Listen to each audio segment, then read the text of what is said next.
Mean one, Mr. Grinch. You really are. I can't do that anymore. We're going to get totally demonetized, I'm sure. If not already. Not that that's why we do things here. I think it's different if you sing it. I don't get hit for singing the songs. So Okay. I All think right. it Well, would maybe be I'm just sparing the audience here from having to suffer through any more of that. Hi, all right. everyone. Mm-hmm. D here. Welcome to our big review of this week's episode of Hawkeye. That's episode 5, Ronin, the episode that broke the internet. Actually, it did technically break my internet. My internet went down last night. I had to wait till this morning and watch it on my phone. So, Like a sucker. yeah, sucks. But we have an awesome show coming up. We're going to dive right into it. Let me introduce my co-host, as always, through this adventure. Cutting a little of a temporal bit last week, but he's back now. It's Mr. Rob Stone. What's up, everybody?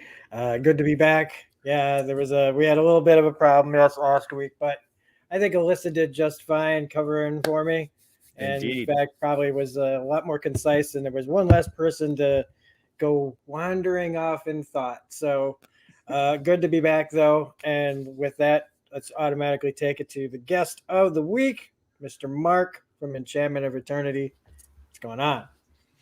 Yes, very good to be here. Thanks for having me. Great to always happy to talk MCU with you guys, even though this show is not really wowing me, but always great to talk about MCU. Always happy about it, and this episode did surprise me. So yeah, I'm really willing to get into this one.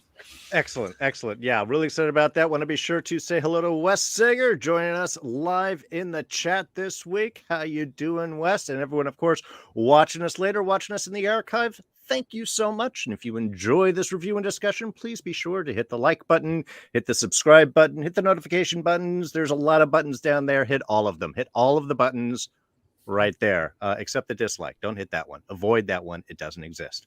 All right. So, Kind of doesn't. let us actually dive into this. Marc, you're joining us fresh this week, so why don't you let us know what have you thought about the series so far, and then let's dive right into what you thought about this week's episode. Kind of a lot of stuff happening. Where are you landing with this here, Marc?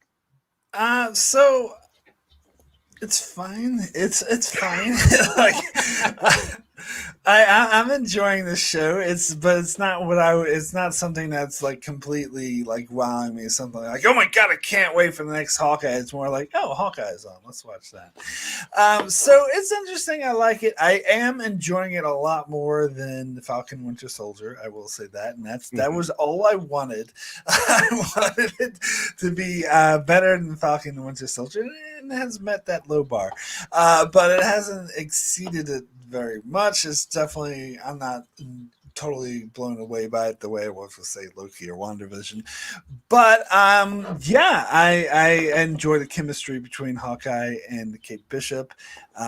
Really enjoying some of the. I think, you know what, it's funny because this show more than any is like reminding me more of a Marvel Netflix show rather than an MCU show, which is quite ironic considering this episode here. But yeah, this was a really good episode. Again, it didn't like completely blow me away, except for like I gotta admit that final shot. I was sitting on my couch, like hitting it, going yeah, when I saw that shot. So I was because I'm a huge fan of the Marvel Netflix show. I was really into Daredevil. So, and I've heard the rumors, but rumors are rumors until you actually see it on screen. And when you see it on screen, I was just like, yes. And then I watched you with Alyssa last week, and I hadn't thought of it, but she mentioned the theory that Kate's mother was involved somehow, and that put it in Marcel. I was like, oh, she's right. It was. I hadn't thought of that on my own. So overall, the show's decent. I'm enjoying it.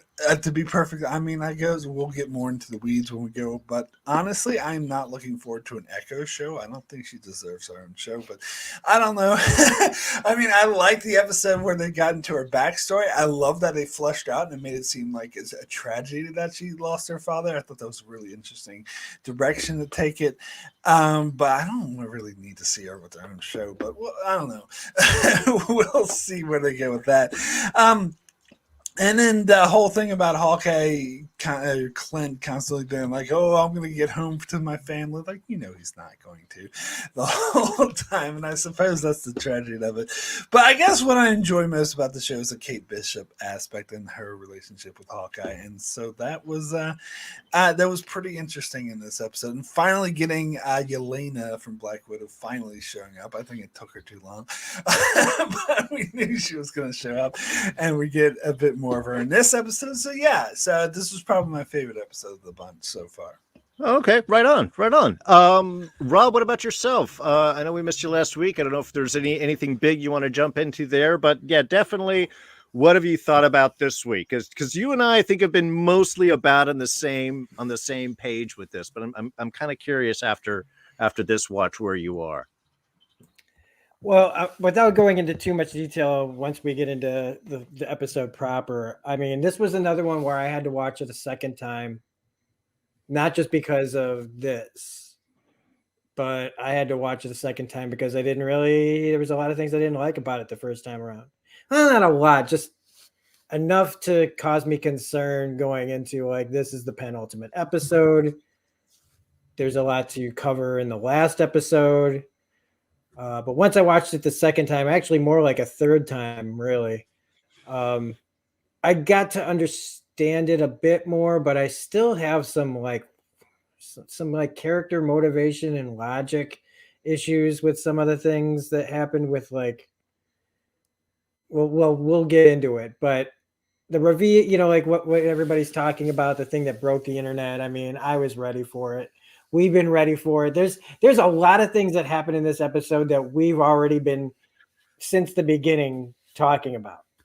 And it's just playing out. This is so straightforward that it's a little like we are like, at least you and me, and I think like at least Corey, I think we could say we're all about on the same page as far as where this show was going and everything. Mm-hmm. And it hasn't deviated from that too much. So it's not like last week when I joked about it's going to be the same show at 8 a.m. as it is 2 a.m. Like, it's not like, is the juice worth the squeeze? Meaning, is this something that I need to be up at 2 a.m. to watch and be like, oh my God? No, but it's still good. It's just, like we said, it's a Christmas movie, but just with superhero rules. And this one, though, I was a little disappointed in the overall, like, if I knew there were 2 more episodes left, I'd be completely fine. But there's not. And so I was just like Mark saying, like Yelena getting here a little too late in the game or that and that. I don't know. But I do also want to show off my Hawkeye Kate Bishop #1. This is the Trish Forstner Stray Dogs variant. It's limited to 3,000 with Pizza Pup. You can get this, I believe, at Third Eye Comics or Arsenal Comics. I think you might still be able to pick one up. Nice. So that's just neither here nor there. That's just somewhere if you want to like collect some of these interesting Hawkeye Kate Bishop stuff, because that's big. I don't know how big it is, but it's at the comic shops as a tie-in to this, of course. I don't know if the book's any good, but the show's got to be. I would have to predict that the show is probably better than this, though. But the tie-ins aren't usually as good unless you're like talking books like Eternals. But anyway, that's long story short. I'm optimistic. There's enough good going into this to make me really excited for the finale. But again, I'm like, how much of this is even gonna like end up as a paying off? And how much of this is just us getting started with new storylines, and kind of the problem I've had with a lot of this, which is so much setup for other things. The main story almost drowns in the other stuff Sure. that they're trying to show. Oh, hey, here's Echo, and here's this, and here's that, and all these things are going to matter. And somewhere in there's a story about Ronin, and I feel like we don't get enough of that when they're trying to throw so much into like a 35-minute episode. So, yeah, I was anyway. think one of the big things we discussed with Alyssa last week is how are they going to settle all of these different through lines and different moving points? Because there did seem to be a lot, and still does seem to be a lot. Though I think you hit an interesting point there, Rob, and Wes mentions it here in the chat as well. I think the show really does benefit from second viewings. Now, and I'm not sure if that's necessarily because we bring a certain expectation to the show or series or what we want to see, and maybe we've got to clear that off and then rewatch what they brought to us to kind of appreciate that. Or it's just the familiarity and being willing to look past the little stuff that bothered us the first time. I'm not sure, but I have noticed that I've usually enjoyed a second rewatch even more than I've enjoyed the first one. Especially if I haven't enjoyed the first one quite so much. And that's really where, yeah, Mark. Yeah, I wanted to kind of echo what Rob was saying, kind of apply it to the whole show, that I was starting to wonder if this show is basically just setting up everything for the MCU. It's just a big tease of what's coming. Oh, here's Echo's coming in. Oh, we're going to bring in Kingpin and stuff, and here's Kate Bishop. And it doesn't seem like it's very self-sustaining. Its own is more of just like putting all the pieces in place for all the future shit that's going to happen. Like if how much of Ronin's story, like when they decided to put Ronin's thing in Endgame, were they thinking, okay, well, we're just doing this so that it'll pay off in his show, and then his show is going to be this thing that pays off for other things. You know what I mean? Like it's like we're just like this. They needed an excuse to roll out a bunch of stuff. So here's this story. Yeah. Like, how do we bring back? Because I think one of the things I think we haven't really talked about is I feel like this is a reintroduction to street level Marvel. Absolutely. Yeah. No, I think that's a good point. It's funny. You guys are both saying that. That is exactly the last thing on my list right here. Is this show really just setting up new things? And I mean, I don't know. For the most part, I have enjoyed the story. I think we'll get to a point later. I think there's the work with the Clint and Natasha energy and kind of the weight on that. I think is a really good anchor for this show to kind of work itself around. I enjoy those moments, and I think that's where Renner is kind of really can bring his gravitas to these moments. But let's jump into the episode itself, because I think maybe as we kick things off, we may find where some of the issues are. And I'm talking about our Yelena reintroduction. And I mean, I like the fact that we'd get a jump back. And I really love how these shows have worked the blip in. God, I hate that term. But the phasing in and out, the time change, the people that are coming back, or what it's like when you're in the middle of it. You know, we saw that a little bit in WandaVision. We've been seeing it again here. I really enjoy how they can play with those moments. On the other hand, kind of everything else about these first scenes I did not like. Mainly because the fight seemed unnecessary. With the intro we have, it's like she's going around to deprogram widows. So she's got the thing. But we have to fight first before we could do the spray thing. We can't just spray the thing on her. We got to fight first. Then we do the fight thing. And that makes sense. But then because she's not chemically induced, then what is the point with the widows? It seems to undercut all of Yelena's mission there. And then they're talking Sex in the City and catty little girl things, which just everything just felt off. Even the reaction from her friend when she reappeared wasn't like, oh my God, you've been gone 5 years and you're back. It's like, oh, hey, you just popped back from the market. Good to see you. I've got sandwiches. They're just rushed, I think, is the term that I've kind of heard on this. So I'm kind of curious where you guys think took the opening. Did you like it? Did it work for you? Did you feel that Yelena was Yelena? And I think this is something we're going to bring into the Kate Yelena, girls' night chat as well. But Rob, let's start with you. What did you think about our opener bit? Well, I want to talk about why did they put that in front of the recap? I just a weird thing to like do the cold open and then do recap that you can skip and then get to the actual show. It was a weird choice. The beginning though, I like you, I liked part of it, and the other part I just kind of could do without. I actually didn't understand for a second what had happened. She goes in the bathroom and I went, wait, what? And I paused it and I'm like, wait, did I miss a whole thing? Like, did I temporarily stroke out because I just didn't know like what was happening? And when I rewound it and realized that, oh, she got blipped and they just did it instant.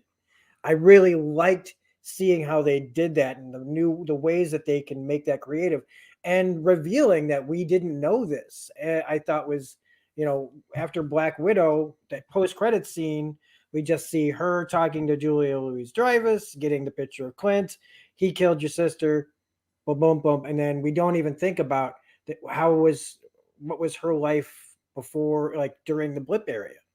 Just didn't even think about it. So the fact that she's gone it's a good way to show that she didn't know what happened to her sister.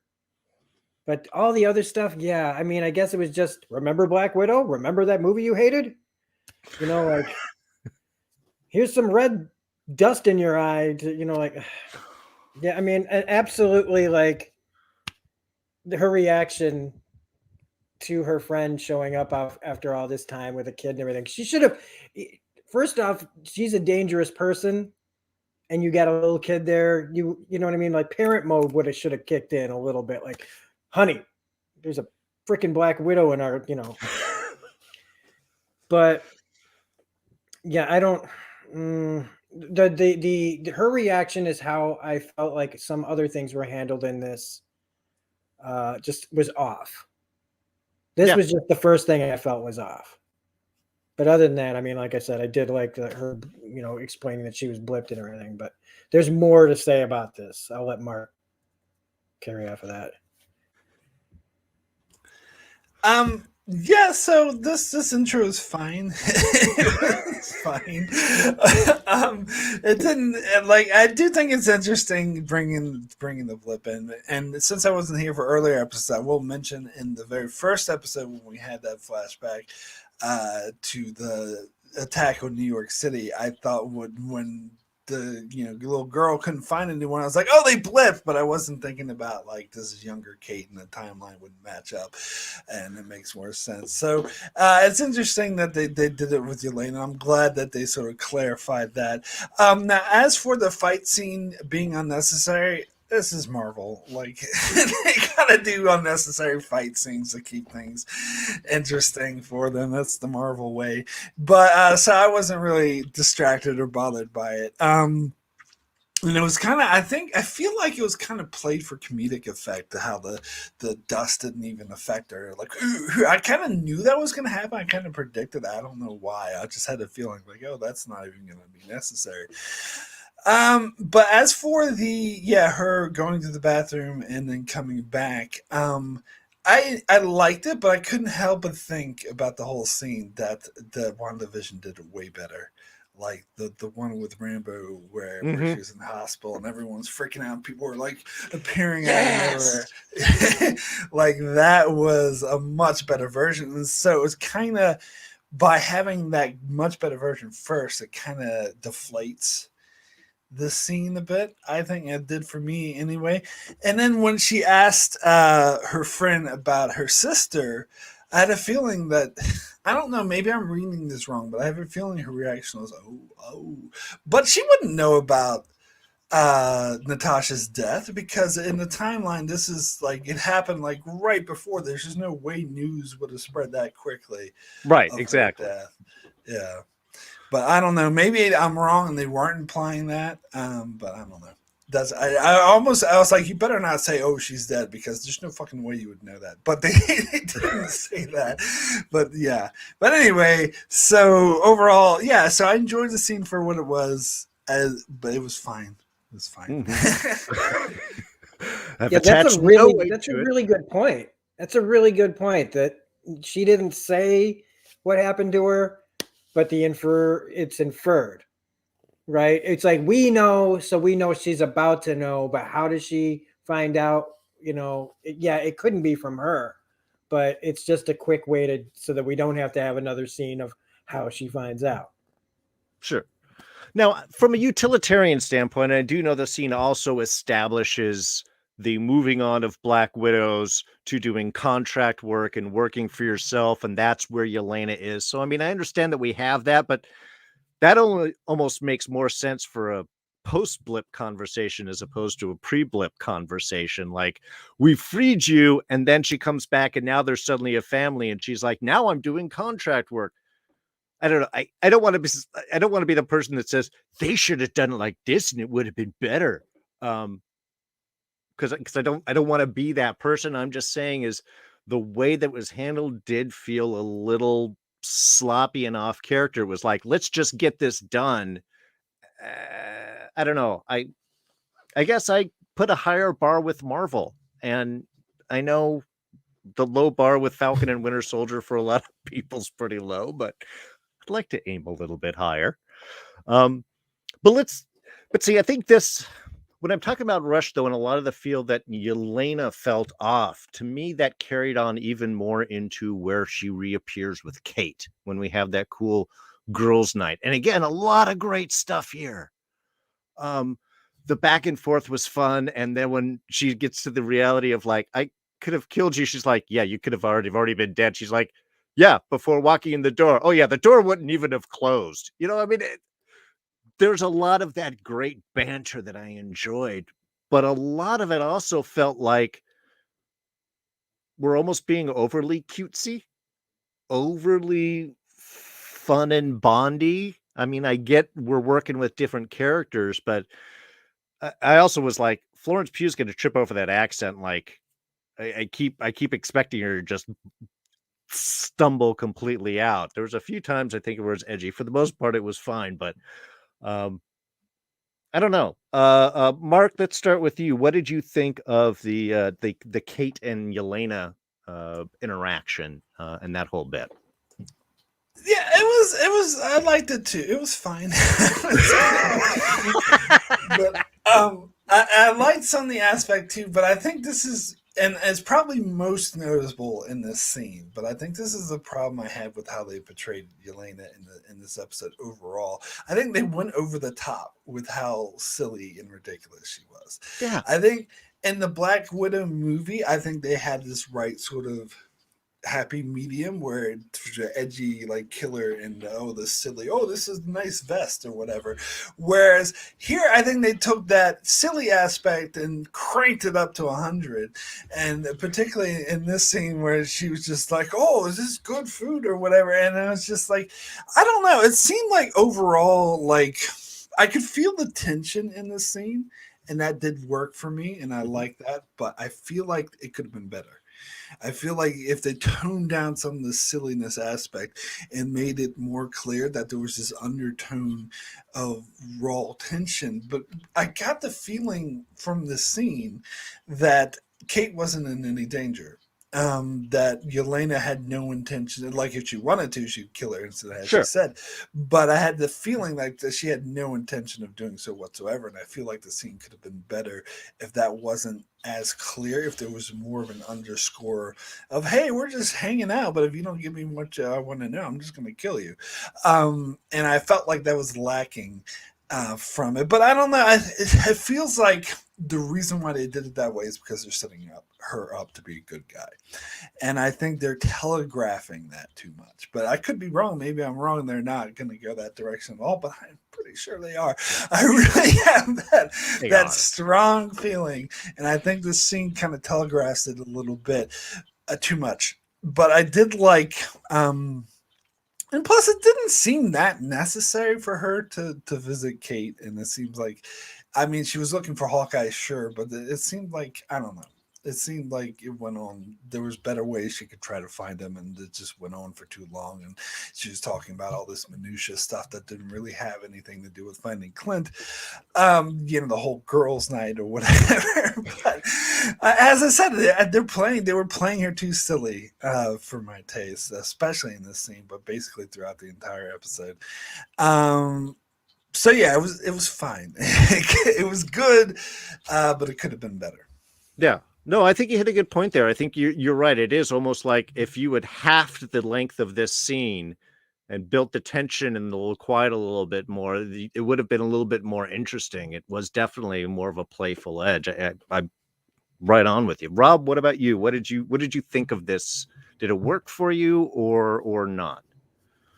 So, yeah, there's a few things to say about this, and I want to try not to like completely rehash what Marc just said. One of the things that I want to understand is Yelena is really smart, just like Scar. They're all pretty much geniuses. So she's there to kill Clint, and when we last saw her, she's being shown this is the guy who killed your sister. So we assume going into this, she's on her own. Like she's doing this on her own. But now we find out that she isn't. And she's not, with the history behind this whole thing, and she's hired to do this thing. And to me, it just not questioning, just going off of how she feels about him because she found out her sister died, to me just doesn't seem like enough of a reason for her to go after Clint without doing more research. Other than just saying, oh, he's a bad guy. She doesn't know how her sister died. She doesn't know the circumstances. There was no witnesses to the thing unless she's talking to the Red Skull via some... You know what I mean? So like she's just like, oh, he's a bad guy. He how he trick you. Oh, this it seems like she's a smarter character than to just blindly go in and need somebody else to tell her some new, she doesn't strike me as a character who needs Kate to tell her this. And that's my problem with this was just Yelena's character didn't feel like Yelena 100%. It felt like they were just crossing off things that they needed to do, which is we need these two characters to meet. We need to have them. They have to have the meetup because these are characters that are going to be on screen together probably many more times. So this is a good chance for them to have the banter, which the banter, I know us Agents of S.H.I.E.L.D. fans loved these I loved this conversation. But again, was it necessary? Well, it's necessary by the check marks that Marvel wants to have happen. I actually did feel tension and there's this to me, there was an undercurrent of danger for her.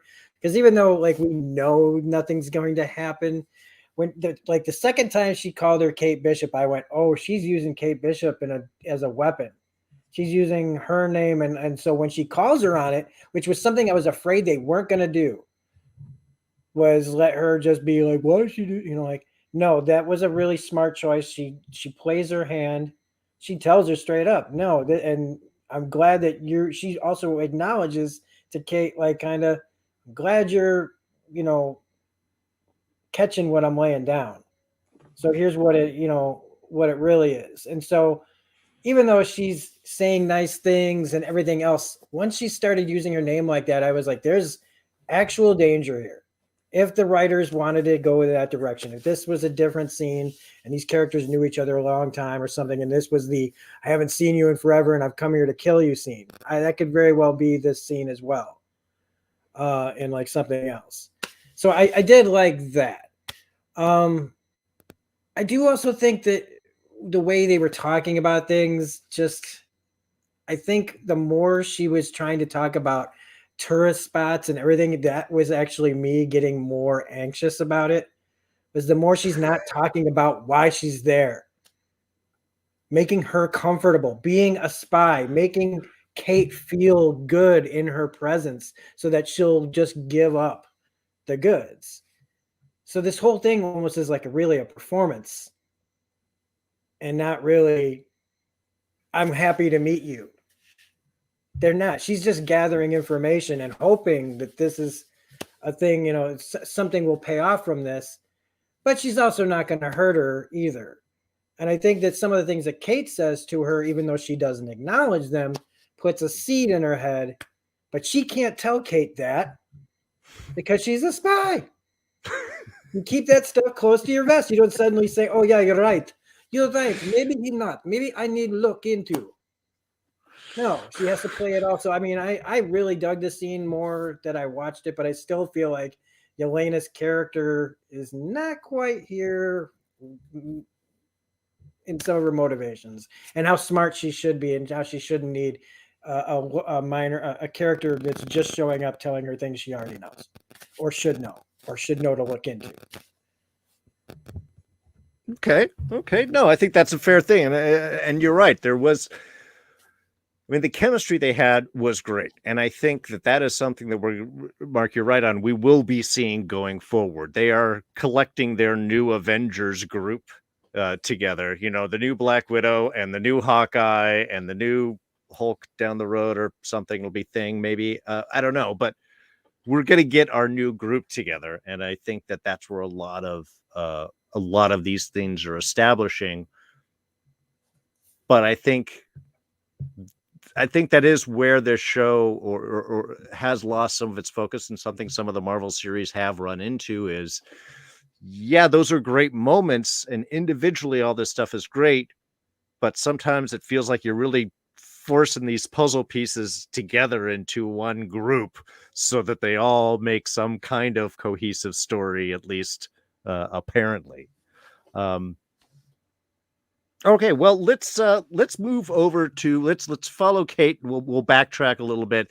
We had some nice Eleanor and Kate moments, which post of our last episode, Kate now a little wounded, maybe not feeling so hot on the hero-dom, and Mom more than happy to support that not going the hero direction. It's not gaslighting, it's something else. It's all right, sweetheart. You don't need to follow your dreams. They're just different than when you were small. It sounds great. Lot undercutting into this scene. I want you guys to jump into it before I do. And we can also include the wonderful and awesome Jack, who had probably my favorite moment in the entire episode outside of the end reveal. Rob, we'll kick it off with you. What did you think of our Eleanor and Kate kind of discussion and the sort of Jack reveal later on? I think that this is just really, again, really straightforward. It's exactly where we were in episode 1 and 2. We were like, we called it way back then. Yeah. And it was, and I was like, when Mark said that he hadn't like gotten there on, it was like, did you say it was like not on your own or whatever?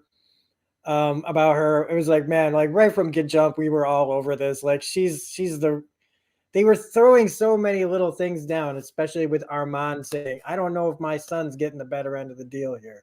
She has the argument with Armand. Armand ends up dead, but Jack is the sword guy. It's so for those people who follow red herrings really fast, and just go, then they fooled that part of the audience. But we've never let go because you don't get Vera Farmiga to just be the mommy. The last time she was a mom, she was, like Norman Bates's mom. So, it had to be so. And the fact that you get a bad guy who plays a bad guy on Better Call Saul, it doesn't hurt. Jack talking about how he's never worked a day in his life. That was I assure you, so, I've never worked a day in my life.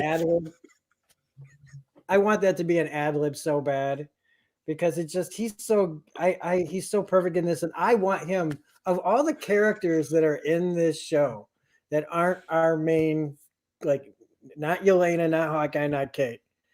He's the one I want to see come back the most. I'm not saying necessarily give him his own show over Echo, but I mean, I want to see more of the swordsman. Just because the guy is charismatic as heck. That's not taking away from how hard the casting must be to find a deaf Latino with one leg. Like if you find that actress for that character, I think you pretty much have a show built in. Yeah. Right? Like you.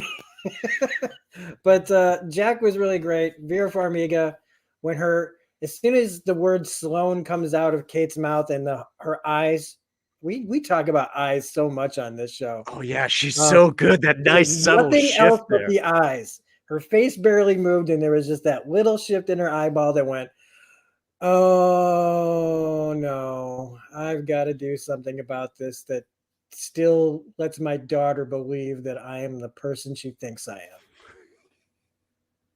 I am wondering if we're actually getting a little villain origin story here with Jack, because I mean, look, yeah, I've never worked a day in my life. That's an innocent man line right there. Also, he's like, "Of course, sweetheart, I would have done the exact same thing. I'm gonna clear this up. I'll be back for whatever was going on in the afternoon." It'd be interesting if he's like, "Well, if I'm gonna be in trouble, I might as well. Always thought I'd make a good rogue." This could be him deciding to be a villain. That would be kind of an interesting bit. And I'm right with you, Rob. I would love to see him come back almost more than anyone else. Mark, I think though that he's more of a guy who's going to play both sides. He's going to be wherever the most value is for him. And whoever side he thinks is going to benefit more for him is where he's going to land. Again, a very Krychek-y kind of character. Hey, we need good gray cloaks. We need good gray cloaks out there. Mark, what did you think about our Eleanor and Jack bits here? So it's hard for me throughout the entire show to see Jack and not see Lalo from Better Call Saul. But he is such a good actor. And I loved him in Better Call Saul, and I love him here. I think his acting choices, the way he portrays as someone that's kind of goofy. I think, I had never really pinned like Eleanor down as the villain, but I didn't think that Jack was either. I was kind of just up in the air until I heard Alyssa talk about it last week, and I was like, oh yeah, because once I thought about it, I'm like, he's clearly not the villain, because it's very clearly that he's just this goofy guy. He's the patsy. He doesn't really know what's going on. While I was watching this episode, I did start to suspect her a lot more even. So when they got to the reveal, I wasn't like, but of course I already had that idea implanted before I watched this episode. And I was like, oh yeah, that makes total sense. So before they got to the big reveal, I already like, oh yeah, that's not surprising that's the case. But as far as the scenes with like, I didn't click while I was watching the scene, but after the episode, it makes a lot more sense why she's like trying to talk her down, like, oh, and why she's so happy she's not going out with Clint, because she's the one actively trying to kill Clint, and she doesn't want her own daughter to be collateral damage.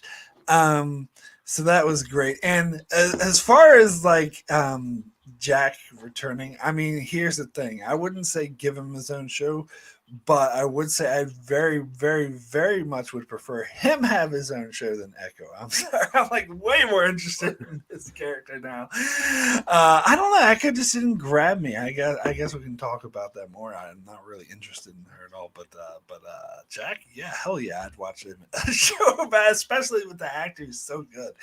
But anyway. Well, if we are doing sets up for the Thunderbolts, we could have a nice Jack Zemo scene discussing the higher quality of life. No, they would have to be dancing together. They'd have to be dancing together. Yes. True enough. True enough. Well, thank you for that, Trash. And speaking of dancing, I do want to take a little musical break here for a moment. And look, the music choices through this show have all been awesome. Mostly the small bits. And to me, as depressed Clint is wandering through the streets and heads up to Grill's place, they play the music from the Peanuts Christmas special, that very depressing me, me, me, me, me, me, me, me. And was, I mean, first off, look, when you're a kid, Peanuts was great because it was all we had. Watch it now. It is the most depressing stuff in the world. The Peanuts Christmas special, very sad. Having Clint wandering the streets of New York with the Peanuts Christmas theme over was a perfect mood setter. So he knocks on Grill's door. It's a place to go for a while. I don't know, just small little bits. I had to make a comment on that. I will say I had a different reaction to that because I hear they play that song at my work about 2 times a day. So when I heard that, I'm like, not this song again. God damn it. But yeah. That's an extra personal hell level to it. I get that. Yeah. I get that. But yeah, I will. On the topic of music, though, that the Grinch ending, oh, what a perfect... The way they punctuated, too, is like, after that huge reveal, like, that was a brilliant music choice. Like, I was super impressed with that. Yeah, and by the way, I would look it up because I've always remembered, of course, the theme song to the Grinch, sung by Thurl Ravenscroft. That's a guy who's got his own D&D name. It's awesome. Actually, it's funny. He worked for Disney for ages. I had to look up his IMDb. Did the voice of Tony the Tiger for 50 years. And also another famous Disney tiger was the voice of Shere Khan. So, yeah, it was kind of a fun little learning lesson for me. But no, mostly the fact that there was a guy whose name was Thurl Ravenscroft. And he does not look like a Viking. He looks, in fact, exactly like Walt Disney, which is kind of scary. But let's talk about Clint a little bit, because I talked about this kind of earlier on in the episode, and we get a really nice moment here with Clint talking to Natasha, kind of, at the place where the Avengers first assembled, a very cool little plaque moment. We get lots of those here. And I thought it was a nice, weighty moment, but it's really, to me, really reflective of the cost of things. And I think we'll hit it again when we talk about the fight stuff and the kind of the big final discussion there and how that kind of brings up a lot of stuff, the cost of blindness in the midst of things. But the weight of loss and the connection between Clint and Natasha, I've really appreciated them holding on to, because it was one of those early relationships that we touched on, but didn't get a whole lot of, I think, through the movies and the rest of the MCU. And to see that the fact that we have these two people that were so bonded, and one being gone has really kind of left such a weight, a realization of cost. I think it's helped ground the show a lot. While we do have the nice Christmassy moments, we do have the fun kind of dialogue. I've personally really enjoyed these more subtle moments where we really get to see I keep saying it, but it is the cost, the weight of being a hero. Eleanor sort of hits on this a little bit with Kate in the discussion, but from Clint's side, we really get to see what it is. The fact that he takes his hearing aid out because he has one from all the explosions, but it gives him that quiet moment too, away from the crowd of it. Really beautifully done. I'll just toss it out to either one of you. Any thoughts on the Clint Natasha bit, the kind of energy that we have behind all of that, and these little moments that we do have with Clint sort of thinking back on that relationship? There's not enough of them, to be honest with you. You know, in a better show, not that this is a bad show. Again, you know, you have to like always preface that.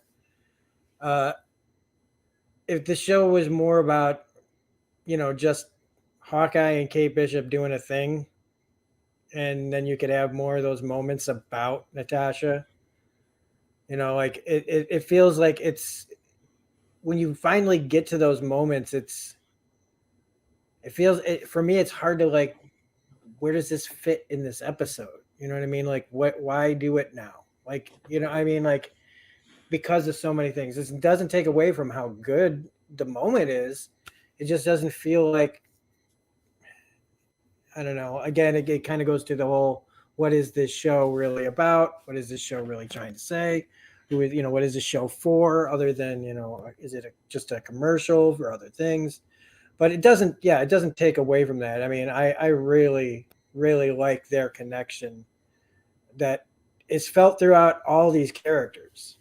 Mm-hmm. You know, there is this shadow amongst people that didn't even ever really have a scene. You know, Kate's never had a scene with Scarlet, and you know, you got Yelena to be in there as another connection.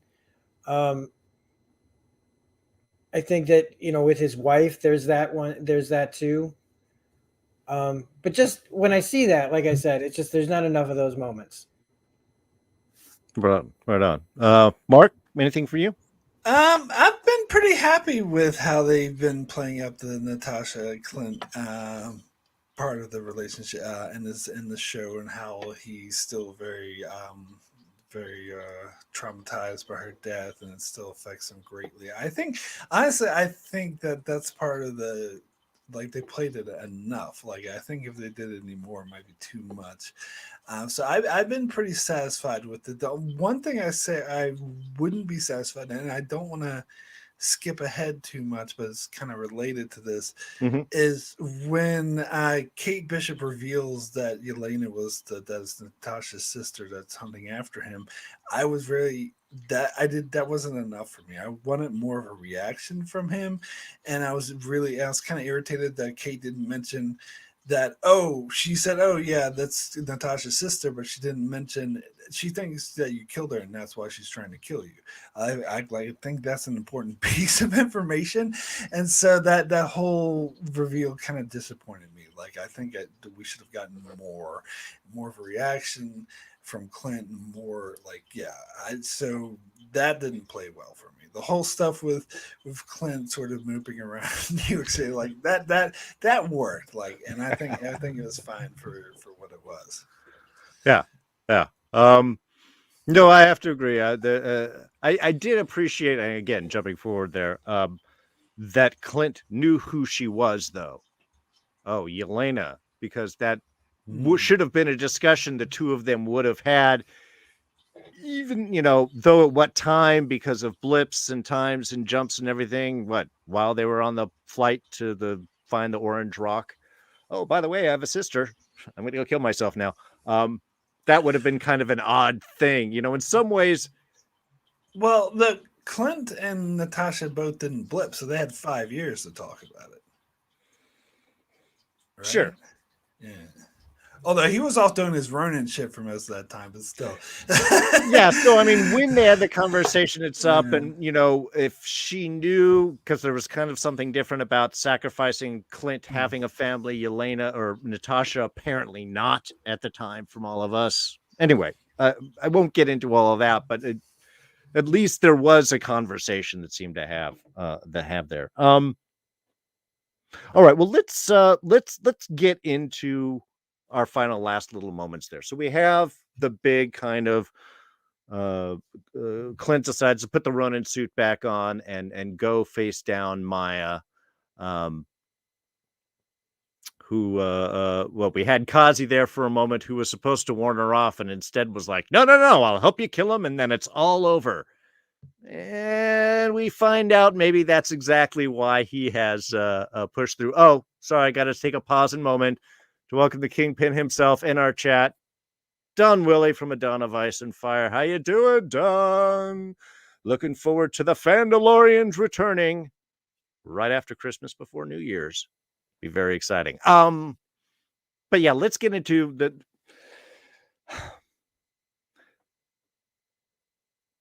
okay, so we've got Clint going after Maya. Nice scene of ninja stuff, people just disappearing, Batmaning all over the place. Could be in 5 places at once.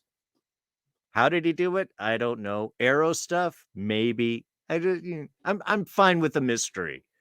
But we do get a nice fight out of it, and more importantly, we get a nice reveal of information.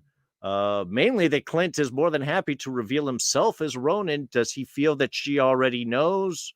Or this is just to say, you have to stay away from my family, and I'll tell you why you might be mad at me, maybe not quite so mad at me. Rob, what is your thoughts on our kind of final Maya fight and our big reveal that someone else tipped off the Ronin? Uh,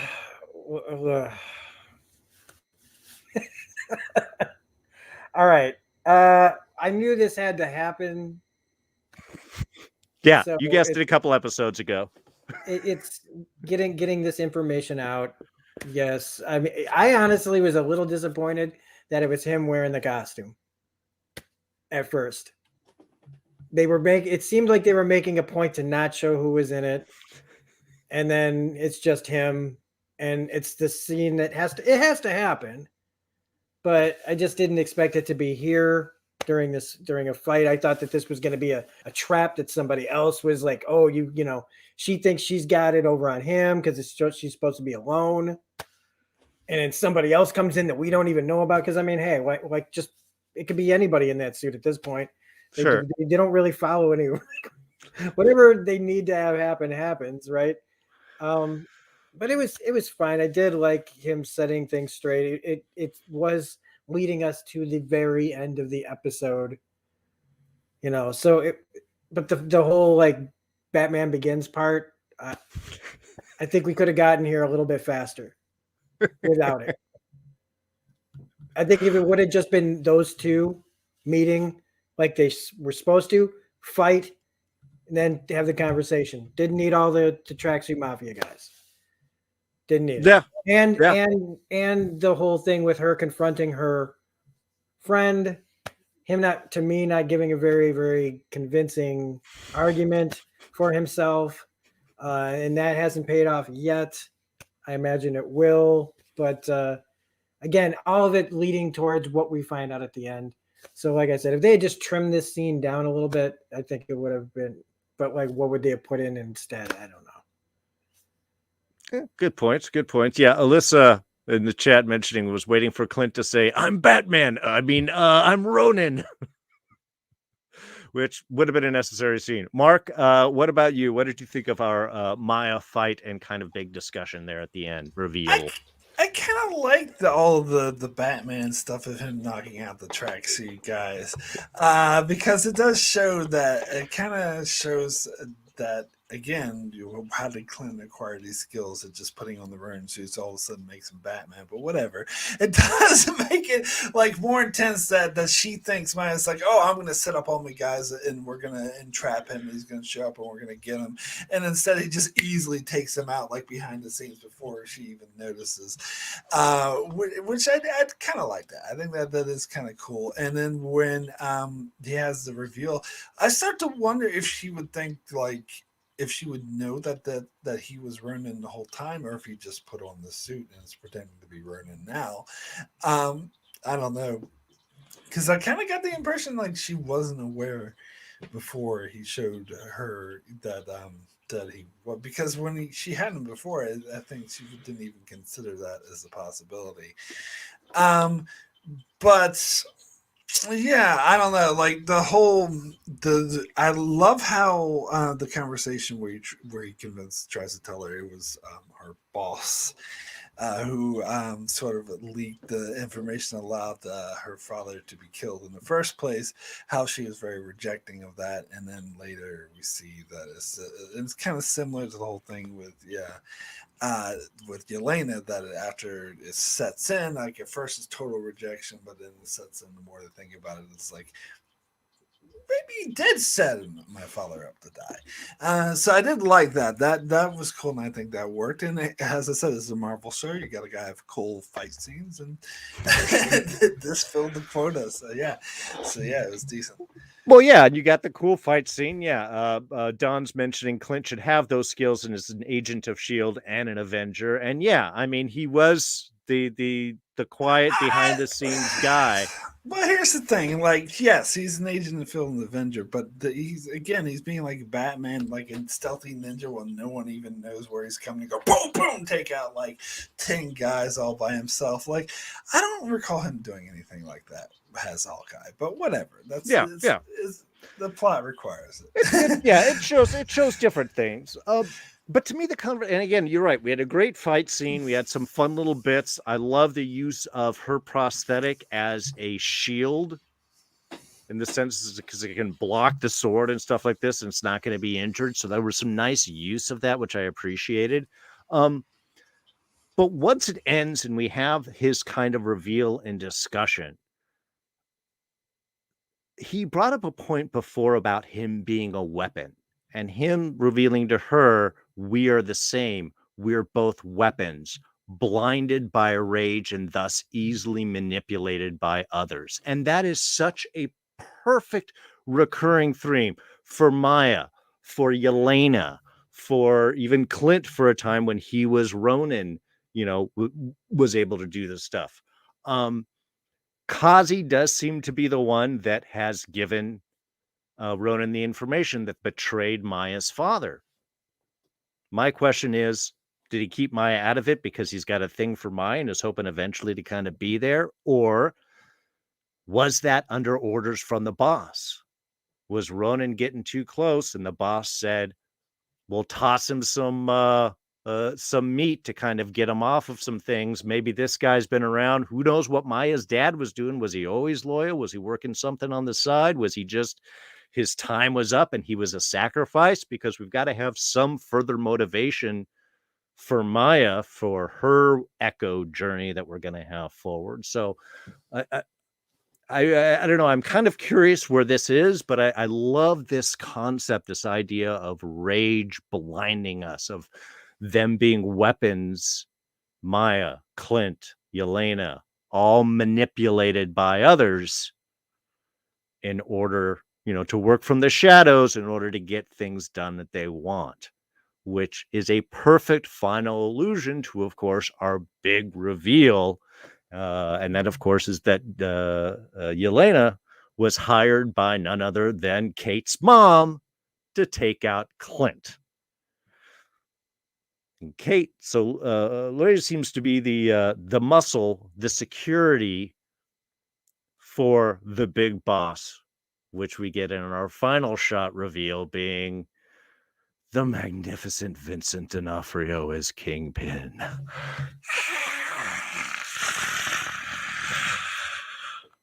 Which just is he going to be a big thing? Or is this just setting the world up for this? Where are we going to wrap this all up? But again, Kingpin would sacrifice pawns within his organization to keep pressure off of himself. If he betrays Maya's father, that would be a perfect push for Maya to then be a villain, join up with Daredevil, do the street level stuff, wherever it is that they want to go with all of that.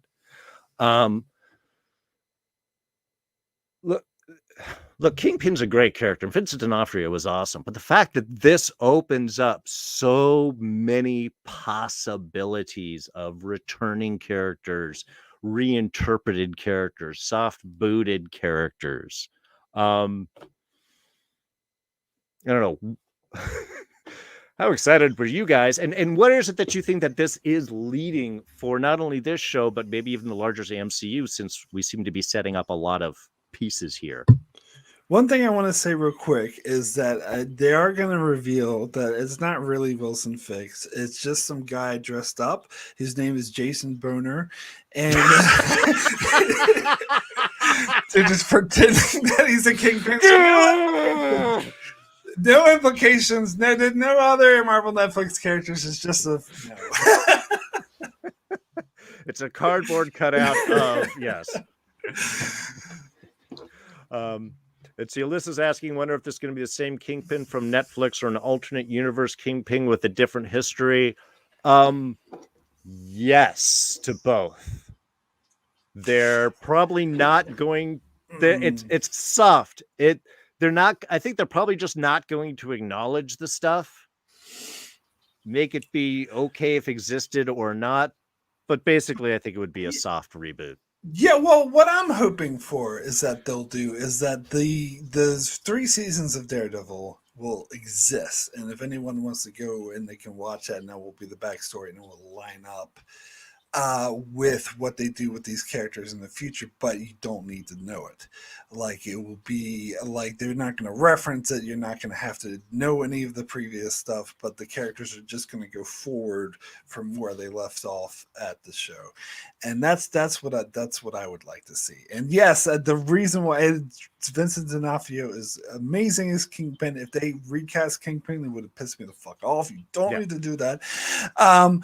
But to me, it was so exciting for this is the implication, because we got the rumors that Charlie Cox was going to return as Daredevil, but rumors are rumors. But now it's more real now that we see this, and that's what I really want to see. And it would really disappoint me if they try to do a hard reboot where these are just different characters having to be played by the same actors, or as Alyssa pointed out in the chat, alternate universe versions of themselves. I don't want to see that. I just want them to say they are the same characters, but you don't need to see any of the previous shit to know forward, because they are going to have to do, if they do straight out Daredevil stuff in the future, they are going to have to, any of the Marvel Netflix stuff, they're going to have to do a massive tone switch to tone it down to Disney level, PG level stuff, which I think is doable. And Wilson Fisk, that would be really hard because he was such a violent motherfucker. But I think it's doable, and I think they can do it while keeping him good. And so and I think that's the absolutely, either way, even if they do a soft reboot or whatever, it's still the absolute correct decision to keep these actors the same. That is brilliant. They would have been stupid to try to change them. Yes to all of that. Rob, what about you? I really don't even know how what to add, really. I think, I don't really know where they're gonna take Kingpin. I think small screen is probably the best bet to keep him. He'll be in something bigger, but my thing is what you were talking about tone, having to change the tone and cut down on some of the content, how it's presented, violent, with violence, basically. And they have Hulu. They have put adult stuff there on Hulu, like Hit Monkey. Will they do it? I want that to happen, but they don't need to. They can wink at us about just go to Netflix.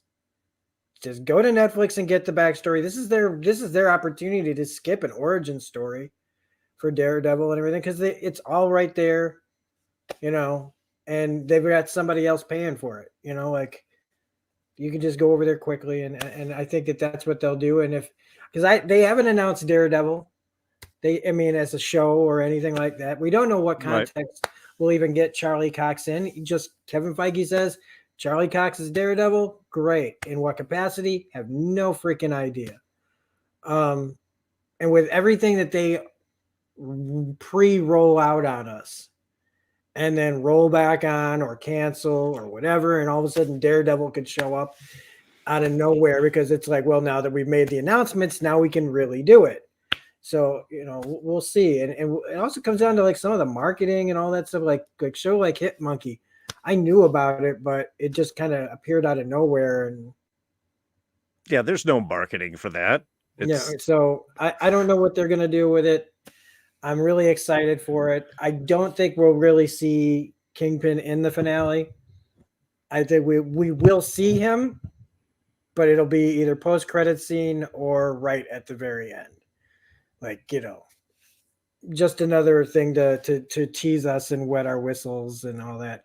But I do think that what I love about Kingpin is how much it makes a lot of the stuff in this series make sense as far as how things work, who works for who like is Kate's mom, Eleanor, how bad is she? Is she just really in deep with this guy and can't get out? Is she just another pawn, just a higher level pawn? Is she somebody who's just got a lot of money that he can use to, create these companies like Sloan? Mm-hmm. But I still feel like in the end, the end of this is going to come down to Eleanor. And I wouldn't be too surprised if there's a sword fighting scene between her and her daughter. Oh, yeah, that she's the real swordsman, not Jack, or something like that. Yeah, and they would totally do that. They would have those reversals. I think this is when we get our backstories, finding out the money troubles that they were talking about when Kate was a kid, just before the attack on New York. How did she solve them? She went to Fisk. She runs security for him, and she does all the cover and stuff. And that's kind of the whole, that'll be the whole thing. But I think you're right. The focus, Kingpin isn't the issue in this series. He may be the overarching concern or whatever, but that's not the issue that they're going to have to sort of settle out. It is going to be the Eleanor. So I think you're right. I think that'll definitely be more the focus for what we have. Yeah, I'm really excited with the potentials that we have. Vincent D'Onofrio has been astounding. I know the rumors of Cox potentially showing up in Spider-Man Far From Home. So this week you could have a double Daredevil return in the MCU. And if they, and honestly, if they just want to do some of these characters as stopping by in the midst of somebody else's so we can link into them later, I am fine with that little stuff too. Yeah, I did want to mention what Alyssa said in the chat, that she heard a rumor that Daredevil will be in She-Hulk, which makes sense being that they're both lawyers, and that Kingpin should be the main villain of the Echo show, one would think. So, yeah, I agree. I think there's potential there. I think maybe Hawkeye is, and as we talked about before, we were just saying it's just setting everything up. I think it is setting up for a new MCU that is Disney-ified version of the street level Marvel that the Netflix show did. This is going to be, and I think She-Hulk would go along with that. Moon Knight. Yeah. So there's some potential for other, because I've heard other stuff that, well, we're bringing Daredevil back. We might as well bring back all the Marvel Netflix guys. So there's potential for more cameo. Well, not minus Iron Fist, but I would love to see.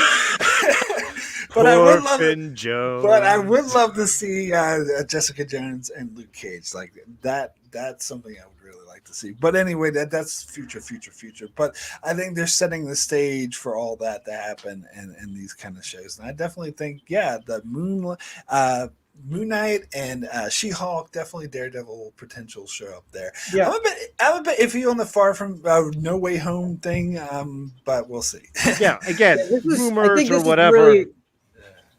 I think this is really important what we're kind of talking about here, because we talk about like what are the movies we got, right? We got Spider-Man dealing multiverse, big movie, Multiverse of Madness, big movie, Thor, Love and Thunder, big epic movie, and then here they are basically just going to, after WandaVision was big and bold and Loki had a lot of interesting things.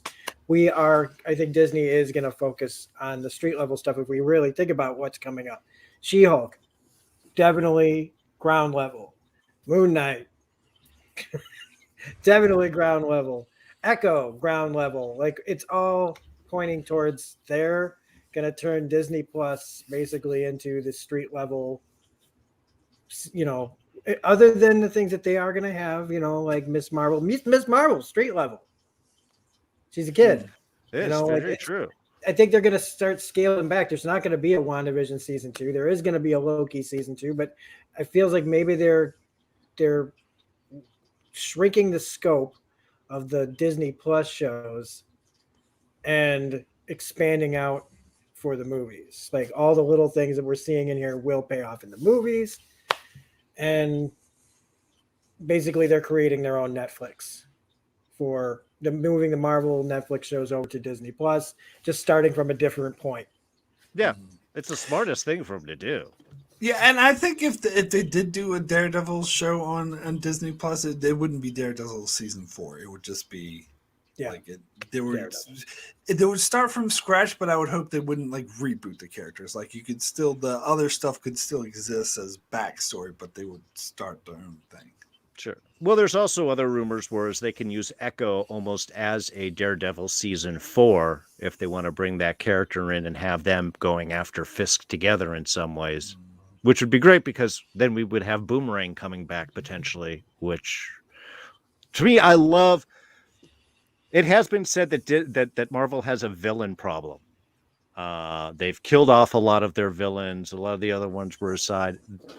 With working D'Onofrio and a lot of the other stuff, these rumors of the Thunderbolts coming in, I think they're working and building and realizing that having that villain catalog that returns, that goes after a couple of different characters that you can use now and use again later, I think they've learned is maybe something really important, which hopefully means we get to see Justin Hammer return because, God, man, I can watch that guy play anything all day. I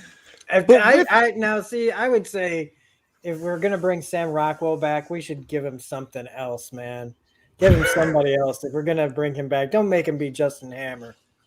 Let him give him somebody a little more, meaty, juicier, somebody you want to see. I don't know. A little bit more than that. I love Sam Rockwell in any capacity, but yeah, there's so much more that he could do than just what Justin Hammer's allowed him. But okay, now speaking of, we've done these universes, we've done these ideas, we've done these soft reboot discussions. We actually have characters coming in. To me, this brings up the Rolex question again, because it's implied that the Rolex is Laura's. She brought it up. It seems to be the tie. But it's also, Clint said, an agent undercover. Who do you guys think the Rolex belongs to? Is this something we're sorting out? Is this establishing another story? And do you think the Rolex could belong to an undercover, I don't know, Phil Coulson? I wondered if it was going to go there. I wondered if you were going to say, like, which agent of S.H.I.E.L.D. are you going to... Because Coulson lives! That's right. I honestly don't know who they're talking about. I don't think it's Clark Gregg. I don't... It would be an interesting aside into a Secret Invasion down the road if he pops up there. I don't know. I mean, again, I'm purposely pushing rumor and rumors, but the Rolex question, again, it's been big, but we haven't really settled that out. And I still don't understand how that actually ties to his wife in any way. Does it tie to somebody else they're going to bring back? If it's not Phil, is it, how to find Fury out in space? Is it, some other big thing? Is it Mephisto? Is it Mephisto? Finally. No, honestly, I mean, if we're really going to go reaching, right? And I mean, this is such a reach. It's insane. What if it's Natasha? That is a reach. Yeah, I would not like that. Yeah. After all of this, that would undercut a lot of the emotion that we have had with this. This is the Marvel Universe, though. The characters don't stay dead unless the actors don't want to do it anymore. Yeah. But Yeah, and apparently ScarJo is made up with Disney and is working with them again. So Sure. Oh yeah, that could always come back. It'll be the Natasha Cap America return. But yeah, as far as who the Rolex belongs to, I think it's possible it could be a character we don't know. That's where I'd be leaning toward. That this Yeah. is setting up for a new character. Yeah. Again, I like to put out the Coulson, but for some reason it doesn't. While Laura's the one that brought it up last week, I don't see how that actually reveals or does anything. You know, I mean, again, I think they've got to explain the Rolex at some point, because why is this? Otherwise, it's just a MacGuffin and an annoying one. At least the Ronin suit was recovered, and you know, there's something behind that. Yeah.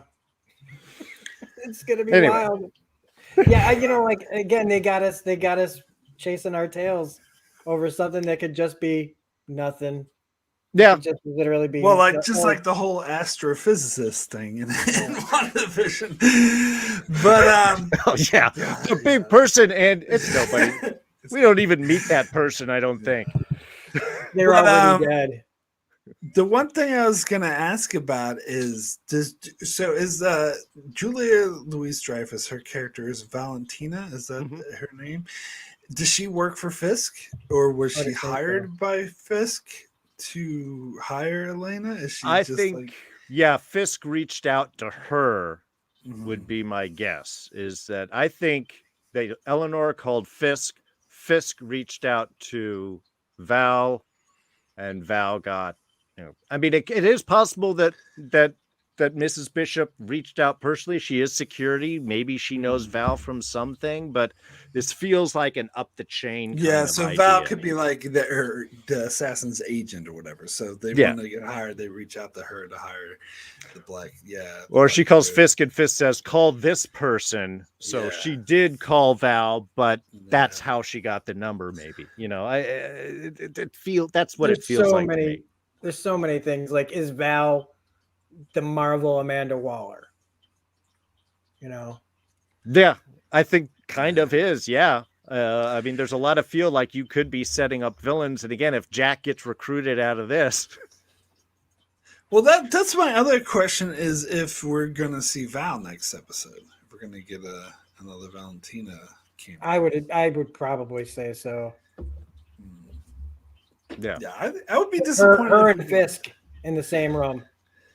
Boom. That would be if that's your post-credit scene, it's just the two of them talking. I'm fine with that. I hear you're putting together a team.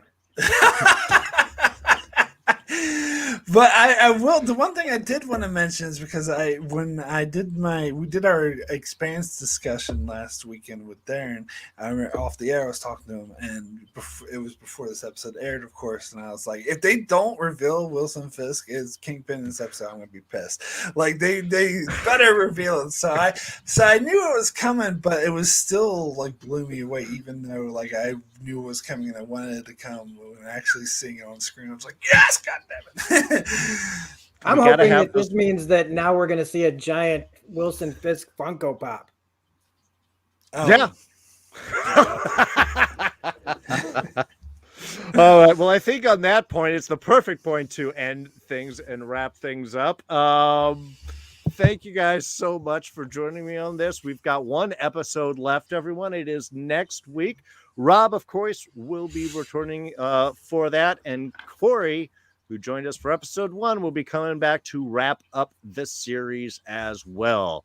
But of course, you can catch me a little bit earlier with this guy down here. I have to figure out which direction these go.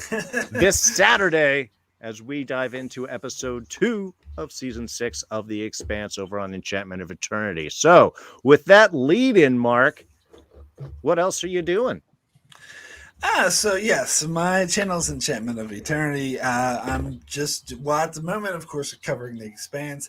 I recently read the final book of The Expanse that was just released at the same time as the final season. So it's head splitting, and I just did my review, a very long, like hour-long video where I go in depth of the book, full spoilers, of course. Shouldn't watch it unless you've read the book. But also, doing The Expanse, doing Star Trek Discovery, and other various. I have a holiday themed video coming out this month for my perfect episode, where I review the most disturbing, darkest Christmas story ever, White Christmas from Black Mirror. One of my probably had to be my favorite Christmas story. Just how fucked up I am. But so I'm going to delve deep into that in my channel and just covering various Star Trek, and I'll go back to doing Star Wars Clone Wars next month, I guess. But yes, definitely, as Darren mentioned, every week, Saturday night, check us out. The two of us, and sometimes a guest, I think Alyssa will be joining us this week. We'll be talking about The Expanse. So yeah, looking forward to all that. But of course, we're all big sci-fi fans here because someone else doing reviews on The Expanse. This guy right here. Every week you can catch those pretty much right around either before or after we talk about Hawkeye. But Rob, what else are you doing on your channel? Yeah, you can expect the Expanse review shortly after this is over, or check it out tomorrow. Same thing with Wheel of Time. There should be a review for that late tonight, early tomorrow morning. Other than that, I'm just kind of being low key. I've got a lot of things going as far as like working on my other two channels, trying to get the time to put out new content for those new channels. Just it's the holidays, everybody, so it's just been really tough to get as much as I want to do done. Normally, I'm a workaholic, and right now my work is my work, and it's taken up most of my time. So after the holidays, probably expect a lot more movement on my channels. Smirking Reviews Classics, and Smirking Reviews Comics. Sweet. Well, want to be sure to say thank you to Alyssa Jean joining us live in the chat, along with Wes Sager, Don, Willie, of course, joining in a little bit earlier as well. And of course, everyone joining us in the archives. Thank you so much for spending some time with us talking about this show. We've got one more big final episode next week. And then the following week, we are diving right into the Book of Boba Fett with the Book of Fandalorians with myself, Rob Stone here, and of course, Don Willie himself. So really excited about that. Hope you guys can catch it. Go ahead, hit the like, hit the subscribe, and the notifications. You'll be told everything when it comes up, and we'll catch you all next week. Take it easy, and